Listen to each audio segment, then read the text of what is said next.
കേരളീയ ഭവനങ്ങളിലും ക്ഷേത്രങ്ങളിലും കർക്കിടക മാസത്തിൽ നടത്തുന്ന നിറപുത്തരി അനുഷ്ഠാനം ശ്രീ ഭഗവതിയെ കുടിയിരുത്തുന്ന ചടങ്ങാണ്. എന്നാൽ വീടുകളിലും ക്ഷേത്രങ്ങളിലും അല്ലാതെ കേരളത്തിൽ ഒരു സ്ഥാപനത്തിൽ ഈ ചടങ്ങ് നടക്കുന്നുണ്ട്. എവിടെയാണെന്നല്ലേ?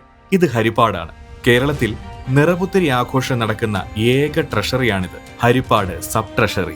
ഏകദേശം 1.5 നൂറ്റാണ്ട് കാലത്തെ പഴക്കം അവകാശപ്പെടുന്ന ഈ ചരിത്ര സ്മാരകമാണ് ഹരിപ്പാട്ടെ സബ് ട്രഷറി. സർക്കാരിന്റെ മേൽനോട്ടത്തിൽ നിറപുത്തരി ആഘോഷം നടക്കുന്ന കേരളത്തിലെ ഏക ട്രഷറിയാണിത്. 150 വർഷത്തിലധികം പഴക്കമുള്ള ഈ കെട്ടിടം ഇപ്പൊ പുതുക്കി പണിഞ്ഞിട്ടൊക്കെയുണ്ട്. രാജഭരണകാലത്ത് തുടങ്ങിയ ഈ പതിവ് ഹരിപ്പാട് സുബ്രഹ്മണ്യ സ്വാമി ക്ഷേത്രത്തിൽ നിന്ന് നേരിട്ടാണ് നടത്തിയിരുന്നത്. ക്ഷേത്രത്തിൽ നിന്നും പൂജിച്ച നെൽക്കതിർ ആചാരപൂർവം ആനപ്പുറത്ത് എഴുന്നള്ളിച്ച് സ്ട്രോങ് റൂമിൽ പുരാതന ലോക്കറിൽ ചാർത്തുന്നു. ഈ ഭണ്ഡാരം നിറക്കൽ ചടങ്ങ് സർക്കാർ ചെലവിലും മേൽനോട്ടത്തിലുമാണ് നടത്തപ്പെടുന്നത്. ഈ ഹരിപ്പാടല്ലാതെ വേറെ ഒരിടത്തും ഇങ്ങനെയൊരു കാഴ്ച കാണാൻ കിട്ടില്ല.